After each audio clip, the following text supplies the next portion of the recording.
მოგესალმებით, ეთერშია გურიის ახალი ამბები, მე თამთა დოლიძე ვარ.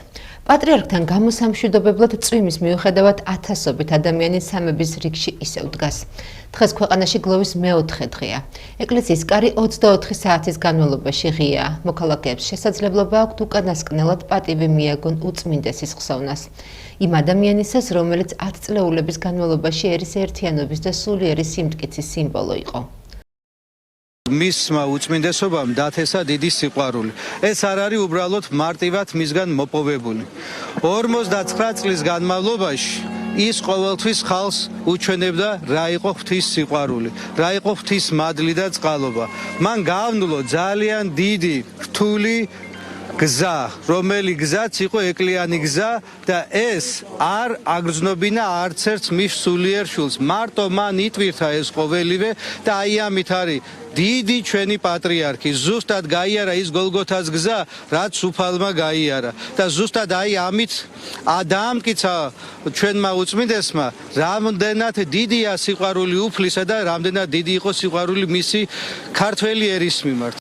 ერთია რომ ადამიანმა თეორიულად რაღაც იცის, რაღაცას ხედავს, მაგრამ მეორეა მისი გულის მდგომარეობა და გულში იგრძნობა ყოველივე ეს ტკივილი და ეს არის უმთავრესი, რომ მთელი ქრისტიანობის არსი ეს არის, რომ ადამიანი გულში შევიდეს, ღვთის სიტყვა შევიდეს გულში და შესაბამისად ადამიანმა ეს იგრძნოს, თავის გულში იგრძნოს და აი გულიდან გამომდინარე აკეთოს სიკეთე, იმიტომ რომ ის სიყვარულიც, რაც მან გვასწავლა ღვთის შესახებ და შესაბამისად ის ამაგი და ის ღვაწლი, რაც მან გააკეთა, ეს რა თქმა უნდა ადამიანის გონებისთვის შეუფასებელია. კი, რაღაცას შეაფასებ, მაგრამ ბოლომდე ამას ვერ ჩაწვდები.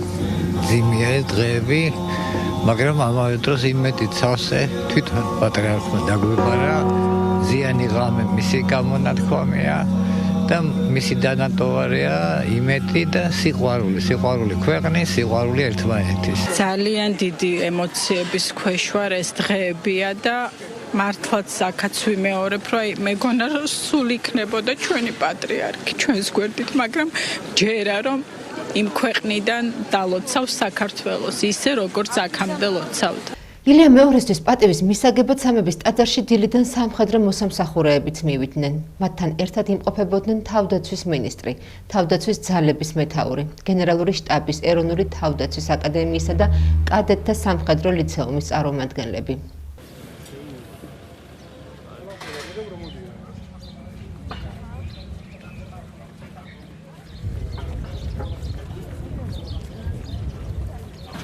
დღეს საქართველოს თავდაცვის ძალებმა პატივი მიაგეს ჩვენს უწმინდეს საქართველოს პატრიარქს ილია მეორეს. მას განსაკუთრებით უყვარდა ჩვენი სამშობლოს დამცველები, ჩვენი ჯარისკაცები, ჩვენი ოფიცრები, ასე რომ უდიდესი დანაკლისია როგორც საქართველოსთვის, ისევე ჩვენ თავდაცვის ძალებისთვის უსამძიმრელ ყველა მთელ მართლმადიდებელ სამყაროს. დღეს თავდაცვის ძალები სრულიად ყველა ჯარისკაცი პატივს მიაგებს მის უწმინდესობას, მოგეხსენებათ ჩვენს უწმინდესობას განსაკუთრებული პატივისცემა და სიყვარული ქონა ყოველი ჯარისკაცის და ქართველი მხედრობის წინაშე, რისთვისაც ჩვენ მის მიმართ გამოვხატავთ დიდ მადლიერებას და თავდაცვის მინისტრის, თავდაცვის ძალების მეთაურის და ხელმძღვანელობის და ყოველი ჯარისკაცის სახელით უსამძიმრებს სრულიად საქართველოს მის გარდაცვალებას. ღმერთი იყოს ჩვენი ქვეყნის მფარველი, ღმერთმა დალოცოს საქართველო, ჩვენს უწმინდეს კი უფალმა დაუმკვიდროს სათასასუფლებელი. კვირა სამებაში წირვა დილით 9 საათზე დაიწყება. მას მეუფე შიო მღვდელმთავრებთან ერთად აღავლენს. კვირას ელოდებიან მსოფლიო პატრიარქსაც, რომელიც წესის აგებაში მიიღებს მონაწილეობას. მსახურება 12 საათზე დაიწყება. ამ დროს სამების საკათედრო ტაძარში შესვლაზე გარკვეული შეზღუდვები იმოქმედებს. შესვლა მხოლოდ საშვებით იქნება შესაძლებელი. სასულიერო პირებით შეზღუდულად იმსახურებენ წირვის დროს. იქნება სიტყვით გამოსვლა და ქადაგება სხვადასხვა მოღვაწის მიერ. ილია მეორის გამოსვენება დაახლოებით 15 საათიდან 16 საათამდეა დაგეგმილი. კვირის მსახურება დილით დაიწყება 9 საათზე. მეუფე შიო მღვდელმთავრებთან ერთად აღავლენს წირვას. მსოფლიოს პატრიარქის თვითმფრინავი დაახლოებით 11 საათზე დაფრინდება თბილისის აეროპორტში და 12 საათიდან იქ დახვდებიან 12 საათისთვის ველოდებით აქ. ეს არის მისი გადაწყვეტილება და წესის აგებაში მიიღებს მონაწილეობას. ისაუგებს წესს მღვდელმთავრებთან ერთად. შემდეგ იქნება სიტყვებით გამოსვლა, ქადაგება, სხვადასხვა მოღვაწეებისა სიტყვით გამოსვლა უწმინდესის შესახებ ალბათ როგორც არის ხომ პროტოკოლი და უკვე შემდეგ სიონში გადავასვენებთ უწმინდეს და იქ დაიგრძალება. ბევრ რამეზეა დამოკიდებული, რა დროს მობრძანდება მსოფლიო პატრიარქი, რამდენ ხანს გაგრძელდება წესის აგება, სიტყვებით გამოსვლა, გამოსვენება. ეს დაახლოებით 3-დან 4 საათამდე სავარაუდოა. მხოლოდ საშვებით იქნება დაშვება. სასულიერო პირებიც შეზღუდულად იმსახურებენ წირვის დროს და მღვდელმთავრები და იქნება მხოლოდ საშვებით შესვლა. უწმინდესისა და უნეტარესის კათოლიკოს პატრიარქის დაკრძალვისთვის კვირას მრევლი და სხვა მსურველები გურიის რეგიონიდანაც წავა. თითოეული სამრევლოსთვის გამოყოფილი იქნება მიკროავტობუსები.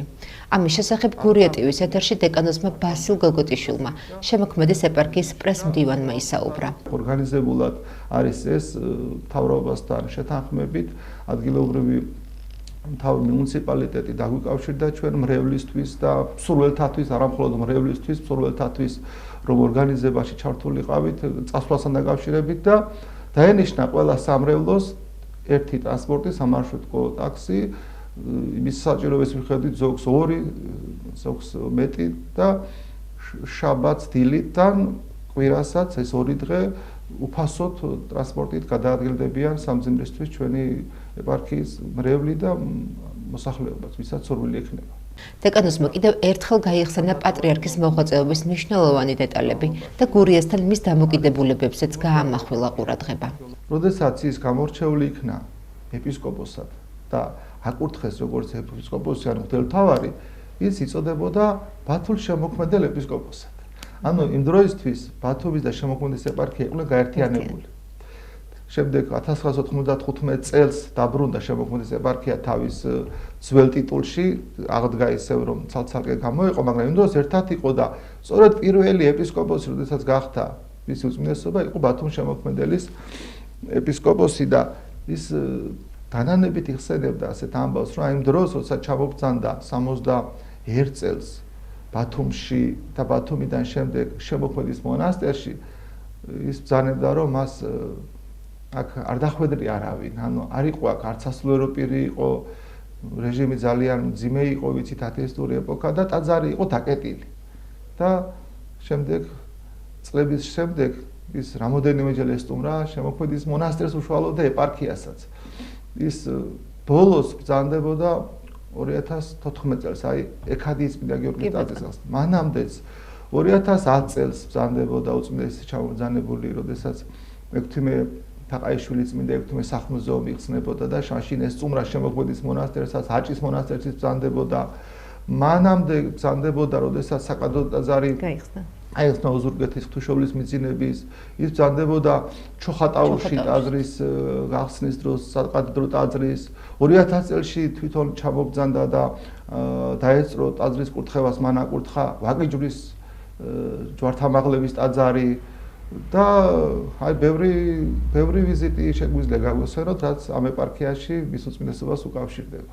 ახლა კი ჩვენს ეთერში ამინდის პროგნოზის დროა. გარემოს ეროვნული სააგენტო 21-23 მარტს საქართველოში მოსალოდნელი ამინდის შესახებ ავრცელებს ინფორმაციას.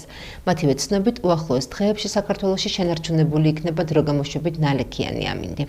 რაც შეეხება კონკრეტულ ქალაქებს, ოზურგეთში ხვალისთვის ნავარაუდებია 14 გრადუსი სითბო და მოსალოდნელია წვიმა.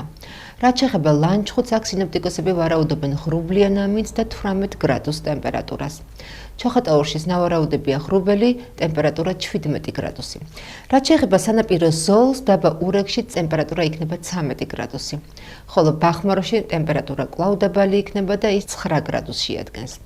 რაც შეეხება ჩვენს დედაქალაქში ხვალისთვის წვიმაა გამოცხადებული, ტემპერატურა კი იქნება 18 გრადუსი. დღეისათვის სულ ეს იყო, მე მომავალ შეხვედრამდე გემშვიდობებით, კარგად ბრძანდებოდით.